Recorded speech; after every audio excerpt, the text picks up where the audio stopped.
తరించాలి అన్న ఉద్దేశ్యం తనంత తాను పొందని వాడికి ఈ శరీరం రావడం వల్ల వచ్చే ప్రయోజనాలు రెండే. ఒకటి, పూర్వజన్మలో చేసుకున్న పుణ్యము క్షయమైపోతుంది, పూర్వజన్మలో చేసుకున్న పాపము క్షయమైపోతుంది. ఈ రెండే జరుగుతాయి. ఎలా జరుగుతాయని మీరు అడుగుతారేమో.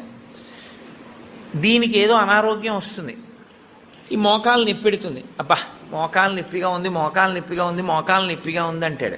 అసలు శరీరం అన్నది లేదనుకోండి, నొప్పిగా ఉందని బాధపడడానికి మీకేముంది?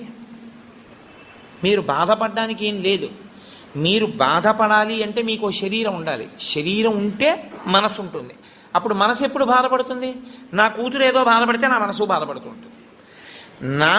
నేను చేసుకున్న పాపపుణ్యాలు పోవాలి అంటే ఈ శరీరంతోనే నేను పోగొట్టుకోవాలి.